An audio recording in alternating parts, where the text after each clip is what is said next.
Allô, donc bienvenue à vous tous qui êtes présents sur ma chaîne YouTube. Donc je vous invite à liker la vidéo si la vidéo vous parle, s'il vous plaît. Je vous invite aussi à vous abonner pour plus de vidéos qui sont plus conduites par l'Esprit de Dieu, quoi. Et si vous voulez pas vous abonner ou pas liker la vidéo, ben c'est pas grave. Et vous pouvez partager ce message que je crois est inspiré de Dieu et Dieu nous donne toujours une parole pour nous édifier, pour nous ramener à l'ordre, pour nous révéler qui il est, nous révéler sa vérité. Donc ma prière est vraiment que ce soit ça qui se passe dans votre vie par ce message. Donc le titre est bien éloquent. Mon titre c'est Même si ton cerveau ne comprend rien, écoute pareil cette vidéo. Exactement. Donc cette vidéo, ça ne cherche pas votre intellectuel, d'accord? Parce que notre intellect, il est limité. Mais ça vient vraiment venir parler à votre âme, votre personne, qui vous êtes. Donc, c'est très simple, très court comme vidéo. Je vais vous parler de la paix. Dans un temps comme celui-ci où on est bombardé d'activités, où on n'a pas du tout d'activité, où des fois les comptes sont plus serrés, où il y a la famille à gérer, les amis à gérer, les copains à gérer, la copine à gérer, et il y a toutes sortes de choses, c'est facile de perdre sa paix. C'est facile de s'épuiser. C'est facile de se mettre dans la posture de l'héros. Et c'est facile vraiment de tomber dans la posture de la victime aussi. Aujourd'hui, ce message se veut juste de vous faire réaliser qu'est-ce qu'on obtient en Jésus-Christ. Et une des choses qu'on obtient, c'est la paix. Et puis certains vont me dire, je le sais, qu'on a la paix en Jésus, mais c'est pas ça que je suis. Ben, c'est bien de le savoir, notre intellect, mais c'est quelque chose que Dieu veut qu'on vit dans notre cœur.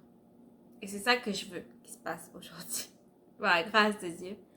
On va quitter cet état de juste dans ma tête, oui, j'ai la paix, je suis chrétien, je suis supposée avoir la paix, et ça va être quelque chose qui va vivre dans notre cœur. Puis pour ça, ben, je vais juste vous parler de la Bible.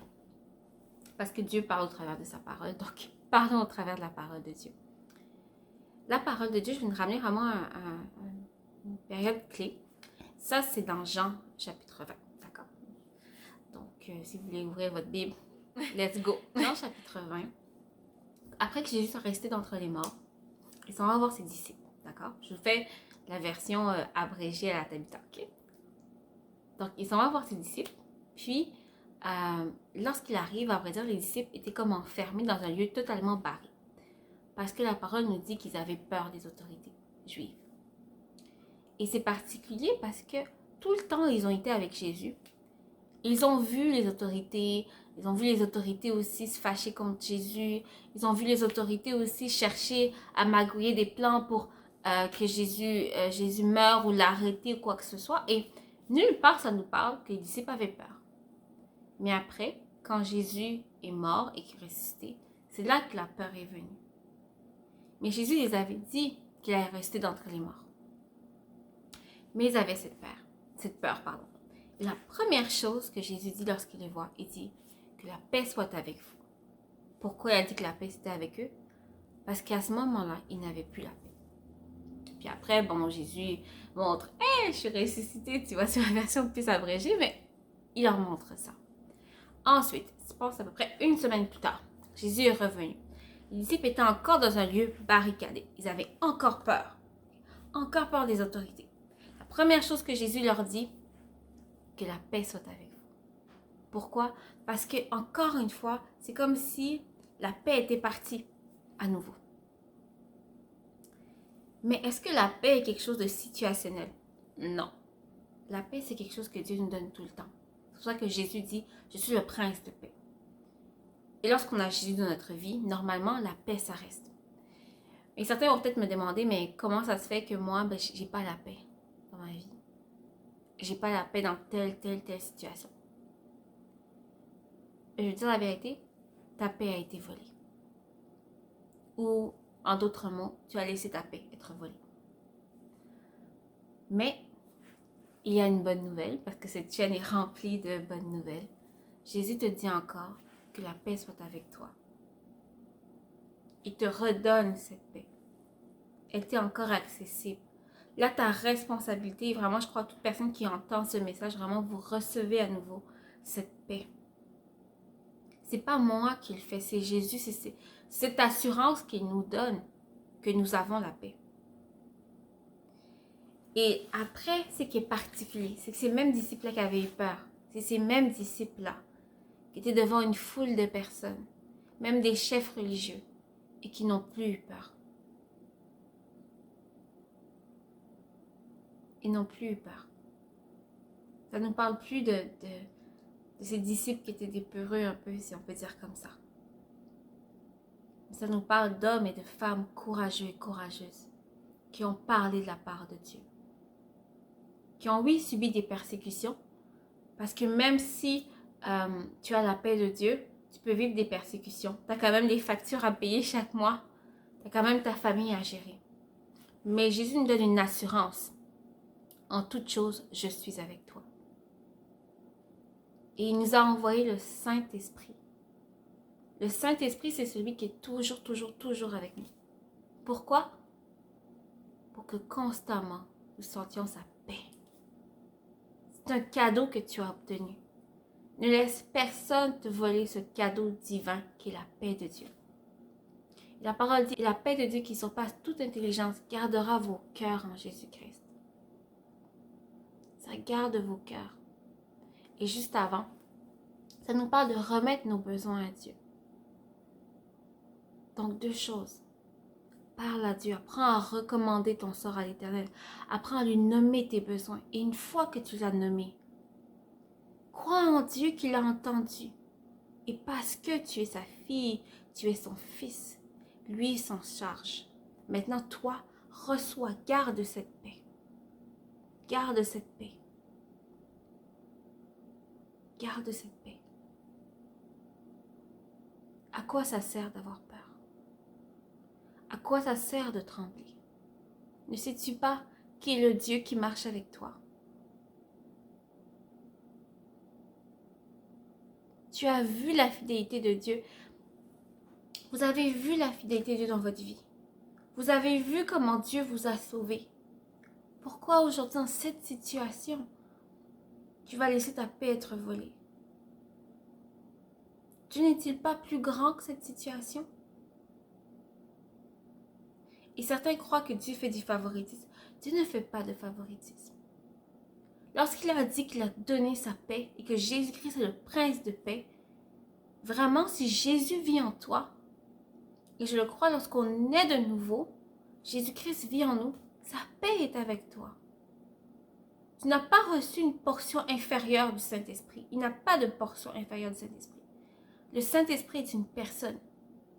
Et c'est pas juste le bras du Saint-Esprit, c'est pas juste le pied du Saint-Esprit. C'est le Saint-Esprit lui-même qui vit en toi et qui t'assure cette paix. Donc, reçois cette paix. Et si tu écoutes ce message et vraiment tu réalises, je n'ai pas donné ma vie à Jésus-Christ. J'ai pas donné. À vrai dire, je suis tiraillée. Ma paix n'est pas bien parce que, d'un côté, je vis dans le monde. Comme on dit, vivre dans le monde, des fois on ne comprend pas tous qu'est-ce que ça veut dire, mais je ne suis pas entièrement dans ce qui compte pour le Seigneur. Je fais des choses dans lesquelles je ne suis pas bien, après j'ai des regrets. Je suis vraiment pas bien dans ça. Et je réalise que j'ai jamais vraiment donné ma vie à Jésus-Christ.